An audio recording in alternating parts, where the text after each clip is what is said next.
What's up, Sooner Nation? Welcome back to the Sooner Surge podcast that tells it like it is. You guys are in for a special treat as we have Dari Nowkhah here with us, longtime sports guy for ESPN, SEC Network. Now, Jay and I know him because he played a mean second base back for the Barron baseball team, but now he's killing it on ESPN and SEC Network. Thanks for joining us, Dari. Thank you, guys, man. It's so good to see you again. It's great, man. It takes me way back to the Barons. Oh yeah. Hey, of course, everyone knows. Saw the rant that the great things you said on Saturday after the OU basketball game, the debacle of a loss in Norman. Just talk to us because you're an OU alum. You've been around SEC sports for many years. You have credibility to say what you said. So, talk to us about why is OU so far behind? Well, so it's funny because you're like the great things I said. It's funny that thing has gotten. First of all, I had no plans to say any of it. I think that as I kind of watched another Oklahoma game, understanding fully that the product is not very good, and that's the first thing people want to come back with. Well, the product's not good. Give me a good product, and I'll go see it. And I get it. Like, I do get that. Trust me. And I also understand the impact of the Thunder. And I've told everybody that'll listen, it's impacted both OU and OSU in a very negative way. Although I love the Thunder, so don't get me wrong. Like, I think it's a great thing for the state to have. But it comes from a place of when OU came into this league and it was announced 3 years ago that they were coming, man, I was ecstatic. I've got a great relationship with Greg Sankey. He and I used to talk all the time about what it's going to be like when OU comes. But at the same time, just knowing the OU fan base like I do, I'm well aware that it will show up for football and it shows up for softball. But it's going to be a struggle to get them to match the SEC fan passion and intensity in virtually every other sport. And that's been a concern of mine from day one. When I was there July 1st, we did a big welcome to the SEC day in Norman. It was 102 degrees. It was outside, and it was a Monday. And so the attendance wasn't what I'd hoped, but I got it. I got it. Those are challenges, man. It was hotter than hell, and and it was a work day for people. Texas looked great on Sunday. Well, naturally, on a Sunday, it's going to be easier to attend their event, but it didn't work out as great for you. Get it? But for years, I have seen, and we've all seen this, even when the teams have been better. Yeah. Less than full arenas. For basketball, women's too, and I think what Jenny's doing on the women's side is fantastic, and I love her, man. She's awesome, and I hope that the attendance starts to show that.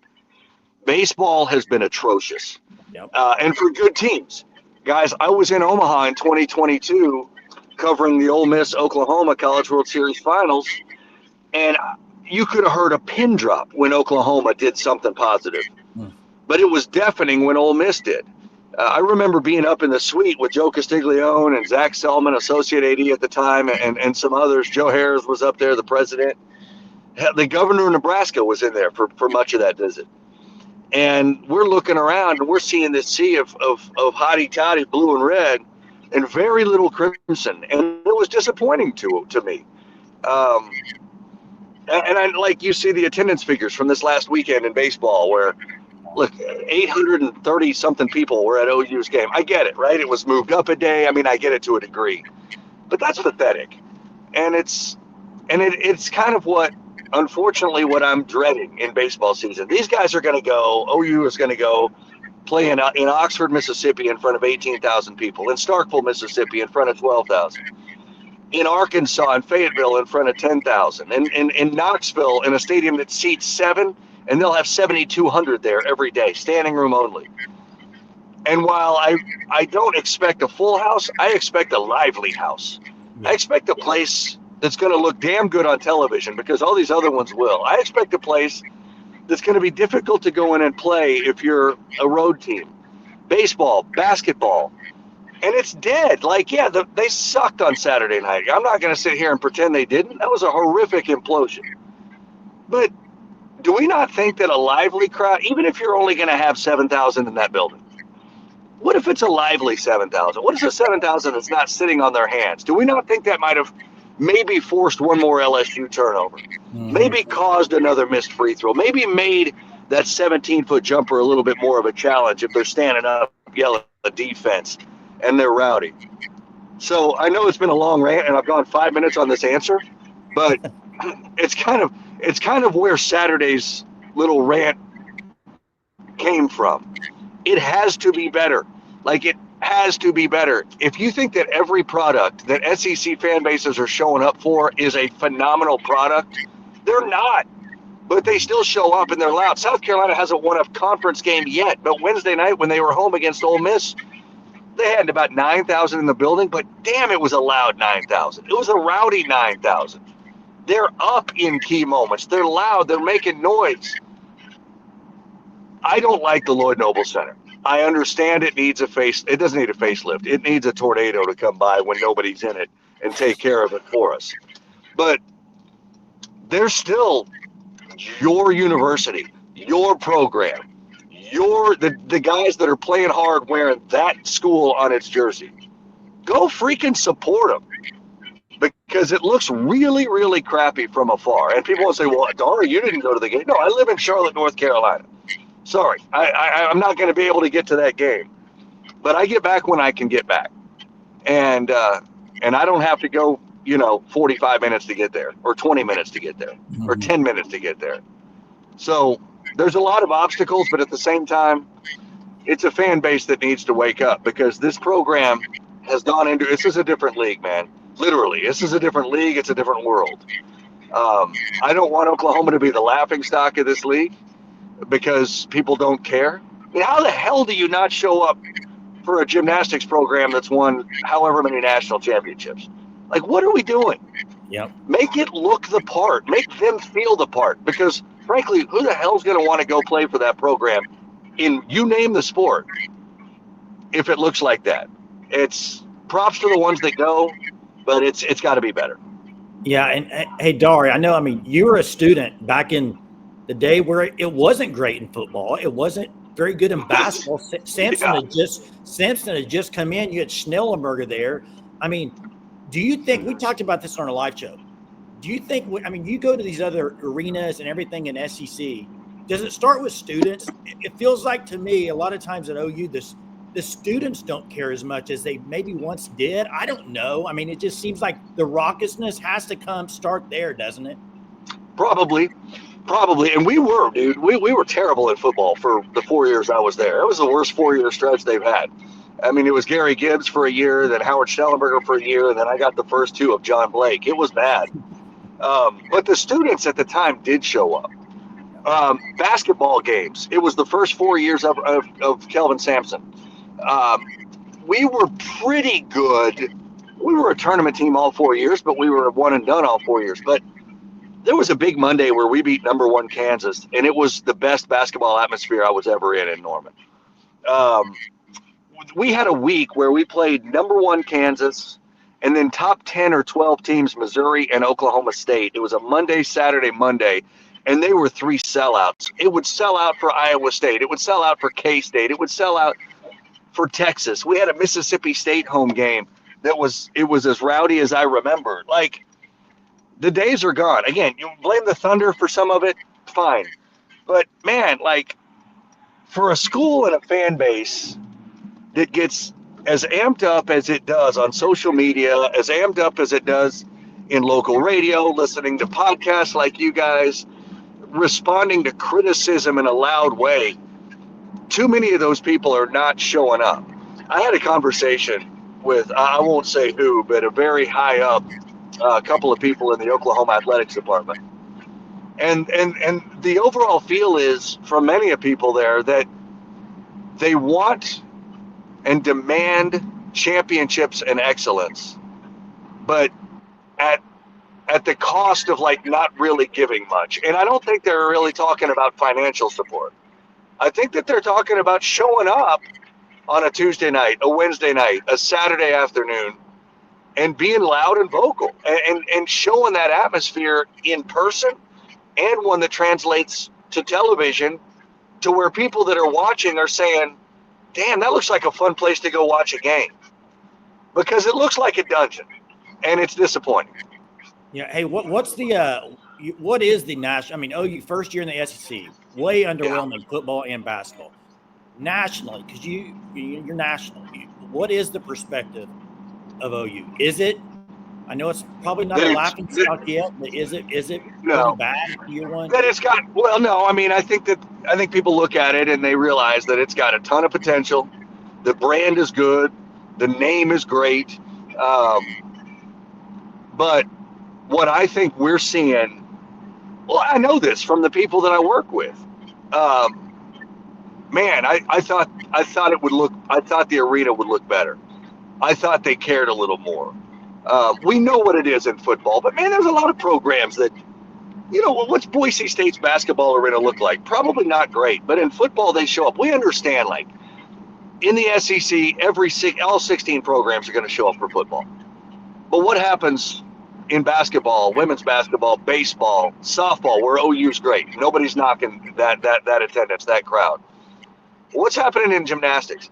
It's like, we knew in the fall, I think Oklahoma and the support was going to show itself and be good. Now we're in the time of year where I was worried about from the beginning, where I tried to warn Oklahoma people from the beginning, OU fans from the beginning, that this is kind of where we're going to see what they're made of. And what we're seeing isn't very good. And I think that perception on a national level is going to start showing itself. And I think, I know this, the basketball guys I work with, they're seeing it and they're underwhelmed. And it just doesn't look the part of an SEC program. And maybe it'll take time. Maybe I'm expecting too much too soon. But this idea that, well, the product isn't very good, I'll show up when they start winning. Well, that's what front runners do.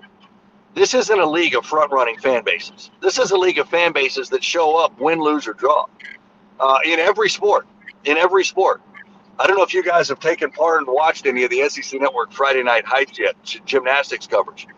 But if you watch it, Auburn Arena, Coleman Coliseum in Tuscaloosa, the PMAC in Baton Rouge, Florida, the O-Dome, these places are packed gymnastics-wise. You can't get a ticket. You can't get a ticket.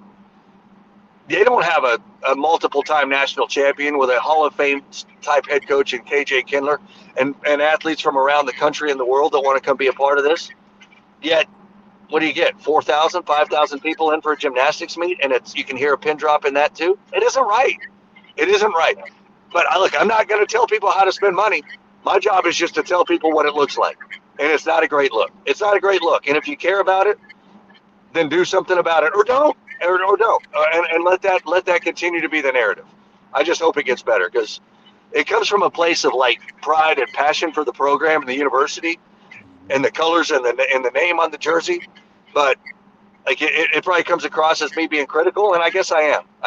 But it comes from a place where I just want it to be better, because I don't want it to look and give a perception that's poor. So they can take it for what they want to take it as. Yeah, and I mean, in the end, it's accepting mediocrity or less than mediocrity and that side of things. And sadly, let's transition a little, because if you look at, of course, OU has not been a tournament team under Porter Moser. Not even, I mean, they sniffed the tournament, but were left out. They haven't been a tournament team. That's just the way it's been. And they have not won a bowl game under Brent Venables. So even on those two, there's accepting mediocrity, even in, on the field and on the court. Do you think on BV's side of things, because I want BV to turn around. Next year it's got to happen, or I don't know that it'll be here any longer. But do you think that the buyouts have anything to do with, or the fact that he is an OU guy? I mean, if his name wasn't BV and a guy comes in with 2 losing seasons, you think he's still the head coach at OU? I think Joe Castiglione is incredibly determined to allow Brent to turn this thing around. I'm with you. It may not he may not be around after next season if it doesn't get better. But I do think that he would have been given that 4th year. I feel like that's a Castiglione thing. Most athletics directors will do that. Joe's done this for a long, long time. And I don't think he is going to panic necessarily. I would be surprised if it's not a different story with Porter Moser.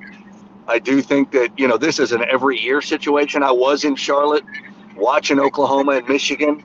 That was an incredible, ball game. The Jeremiah Fears 4-point play to win it was awesome. It was great to see in person. And there were some OU supporters there, which was awesome to see out here. But it's the same story every year, right? A great start and terrible finish. And that certainly is a problem. But I think as far as BB goes, no, I wasn't surprised he was going to get this 4th year. This is a difficult adjustment, man, in football. It's a difficult schedule. And I know Texas pulled it off, which is props to them. But I still don't want to discount what Lincoln Riley did to this Oklahoma program. I don't think people fully appreciated the job that Brent was going to have in front of him in year 1. Year 2 was drastically better. Year 3, you're going into the best conference in college football, and that was a challenge. Let's see what happens here. The portal was not great. I think everybody's excited about John Mateer. I think everybody's excited about Ben Arbuckle. But if it doesn't turn into wins, then I would understand a change. But I don't think Joe was ever going to make the change after year 3. Yeah, and hey, I mean, you, as an OU guy, weren't you like? I mean, I was when they hired Brent Venables. You talk about excited. I mean, after the Lincoln Riley stuff, that was like, that's the guy I want. I mean, hell yeah, man. I mean, trust me, I'm sitting on my couch in North Carolina watching the freaking plane arrive, watching all of it. It was awesome. He was the savior. Like, he was the savior. And I'm still excited about it, man. I spent a lot of time with him back in July, and I had a great time with him. And you're not going to find a better human to lead a program. You're just not. He wants it more than anybody, right? And anybody that questions his determination to turn this around is completely misplacing their questioning. But going into this league is not an easy transition. Sark has done a phenomenal job with it. He's done a better job with it than Venables has. There's not a question in my mind about it. He also went into it he's had a little more time to build it. Brent was in a very difficult place with where Lincoln left it and who he took with him. So I'm willing to give him a little bit more benefit of the doubt. Yeah, and you had Sark's coached somewhere else before. Brent Venables, first head coach, kind of learning through this too, so that makes it a little bit different as well. But hey, yeah.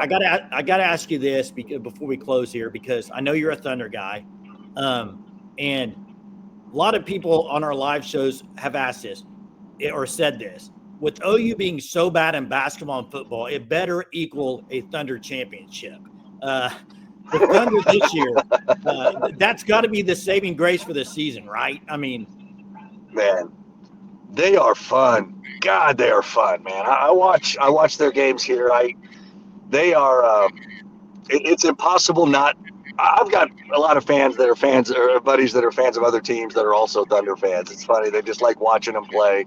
Great leadership, great coaching. I don't think most people around the country would identify Mark Dagnall if he walked into their room, but no, it's an organization to be really, really proud of, with an incredibly bright future. Assets that they can't even figure out how to use because you don't want to screw up what you already have. I don't know if it'll be a championship this year, but it certainly feels like they got to get to the NBA Finals. But, man, yes, take solace in what they're doing, because it's been great for the state, great for the region, and great for many a fan of OU that's sitting here looking for a place to watch a winner. But, yeah, they're awesome, man. I love them. Well, thanks, Dari. Thanks so much for joining us. I know you're a busy guy, watching you all over TV, but appreciate you taking time. Means a lot. Thanks so much. Good to see you again, man. Hey, good to see you guys too, man. Keep in touch. It's awesome. Props to you guys on what you guys are doing too. All right, man. Appreciate it. All right. Have a good one. All right. Take care, guys. You too.